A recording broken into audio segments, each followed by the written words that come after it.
कोई बात नहीं, आपको सफाई देने की जरूरत नहीं है।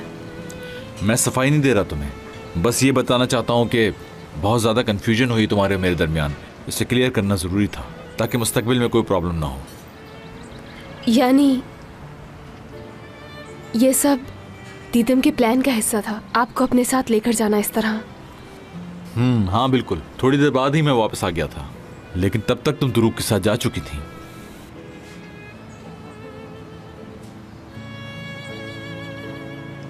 क्या हुआ? कुछ भी नहीं हुआ।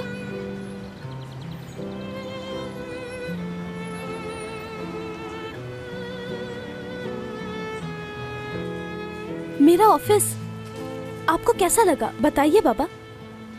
हाँ अच्छा है। अंकल आपको तो अपनी बेटी पर बहुत फख्र होगा ना कि उसने इतनी जल्दी इतनी तरक्की कर ली है। यकीन जानिए इसकी कंपनी रैंकिंग बहुत तेजी से आगे जा रही है। हाँ ठीक है, वैसे इतने लोग नहीं हैं यहाँ। बाबा मैं हूँ ना।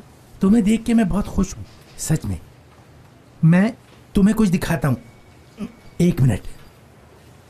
ये बहुत मशहूर कॉलेज है, मेरा बेटा यहाँ पढ़ना चाहता है। मैं जानता हूँ, बहुत ज़हीन है मेरा बेटा। माशाल्लाह। बिल्कुल मुझ पर गया है। देखो भाई, मैं घुमा फिरा के बात नहीं करूँगा। आईपैक बेटा, तुम्हें अपनी गाड़ी बेचनी होगी। मुझे पैसों की बहुत ज़रूरत है।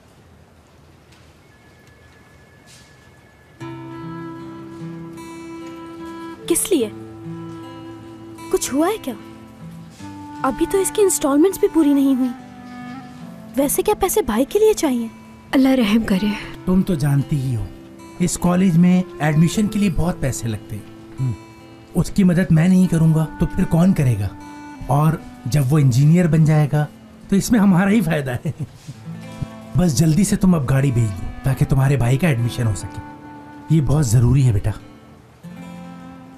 अच्छा, इसलिए आए थे आप मेरे पास? हाँ बिल्कुल, इसीलिए आया था। मैं भी कहूँ, आखिर पापा को मेरी याद कैसे आ गई? अपने बेटे के लिए आए हैं। ऐसा क्यों कह रही हो तुम? वो तुम्हारा भी तो भाई है। शायद आप एक बात भूल रहे हैं बाबा, मैं भी आप ही की बेटी हूँ। जब से जॉब शुरू की है आपके कर्जे ही तो उतार रही हूँ। उसकी पढ़ाई का खर्चा भी तो मेरे जिम्मे है। स्कूल से कॉलेज तक पढ़वाया तो है मैंने उसको। बहुत दुख होता है कि आज तक मैं अपने लिए कुछ भी नहीं कर पाई। कैसी बातें कर रही हो तुम आईपैक? जरा सोचो, जब वो इंजीनियर बन जाएगा तो कितना फायदा होगा हम लोगों को। हर हालत में ये करना है हमें। मुझे मालूम है वो एक दिन जरूर इंजीनियर बनेगा। मैं पढ़ाती रहूंगी उसे। यही उम्मीद थी मुझे तुमसे। ठीक है, मसला सॉल्व हो गया। तुम बस एक काम करो, जितनी जल्दी हो सके इस गाड़ी को बेच दो, ठीक है?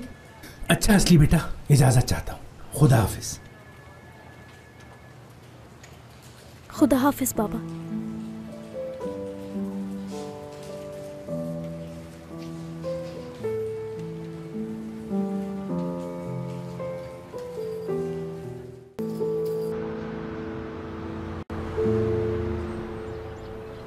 चलो, बाबा के सवालों का जवाब भी देना होगा। ओहो, इतना जरूरी काम मैं कैसे भूल गया था भाई, अभी याद आया। अच्छा बाबा को आप बता दीजिएगा मैं अभी आया। इधर आओ इधर, मैं अकेला जवाब नहीं दूंगा, तुम भी साथ चलो। भाई क्यों अंदर लेके जा रहे हैं? बाबा बातें सुना सुना के जान ले लेंगे। तुम उनसे इतना घबरा क्यों रहे हो? फिक्र मत करो, तुम्हें मारेंगे नहीं, और अगर मारा तो मैं हूं ना बचाने के लिए। आपको पता तो है बाबा का भाई, बाबा दरवाजा खोलते ही शुरू हो जाएंगे। लड़ाइयाँ करते फिर रहे हो, सारी रात जेल में थे। अरे हो क्या गया तुम्हें यार, वो हमारे बाबा जान है, जान से नहीं मारेंगे हमें। चलो शाबाश, आ जाओ। भाई हाँ देख लें। चलो अब आ जाओ यार।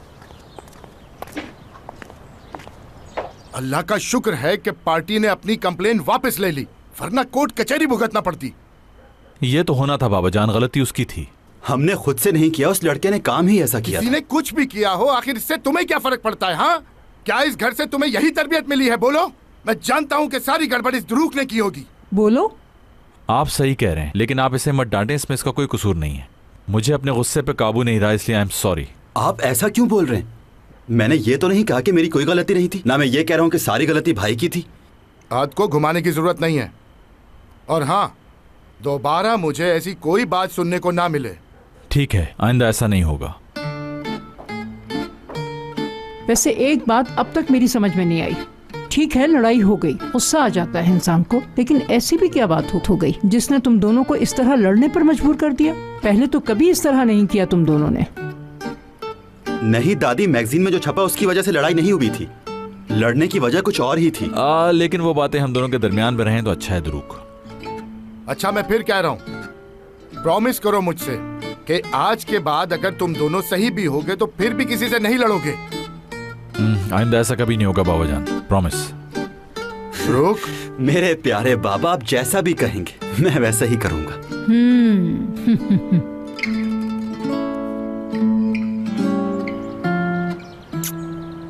मेरी बच्ची, मेरा सलाम कहिएगा नुज्जन आपा को। शादी में जाने का तो मेरा भी दिल कर रहा है, लेकिन काम की वजह से नहीं जा पा रही हूँ। ऐसा कीजिएगा कि मेरे हिस्से का डांस आप ही कर लीजिएगा। बिल्कुल नहीं, दूसरों की शादी पे तेरी माँ क्यों नाचेगी भला? सुन ले मेरी बात भाई, मैं तो नाचूंगी अपनी प्यारी सी गुड़िया सी बेटी की शादी पे, और उस वक्त ऐसा नाचूंगी कि सारी दुनिया देखेगी। मेरा नाम भी M&A है। मेरी शादी में तो आप डांस के सारे रिकॉर्ड तोड़ देंगी। अरे तेरी शादी में तो मैं भंगड़ा भी डालूंगी, और रात को लॉक रखना दरवाजे, समझ गई? हाँ हाँ, हम बिल्कुल समझ गए। अब आप दोनों जल्दी से जाएं और जल्दी से लौटकर वापस आए। टैक्सी वाला भी खड़ा खड़ा पागल हो रहा है, और अगर ज्यादा देर खड़ी रही तो बाल खराब हो जाएंगे हवा से। देखो, मेरी बात कान खोल के सुन लो। ख्याल रखना घर का, और शाम को घर से बिल्कुल बाहर मत निकलना। और ये मत सोचना कि मैं घर पे नहीं हूँ, मैं दूर भी हूँ तो मेरी नजरें हैं तुम लोगों पे। अम्मी, हम लोग तो घर से बाहर बिल्कुल भी नहीं निकलते। अच्छा चले, अब आप जाएं, खुदा हाफिज।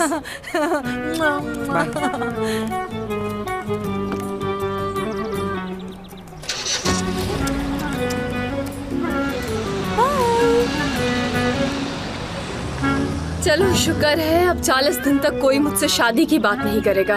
काम कर कर के थक गई हूँ मैं। मेरा दिमाग तो बिल्कुल ऐसे चल रहा है जैसे कोई मशीन हो। तुम तो बिल्कुल ठीक कह रही हो मेरी दोस्त। यानी अब देखो ना, तुम दो कैरेक्टर्स प्ले कर रही हो।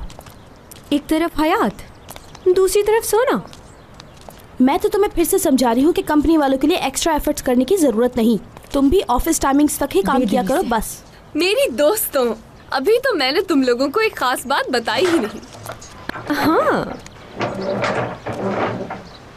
आज मैंने खाना खाया ऑफिस के बाहर, वो भी मुराद के साथ।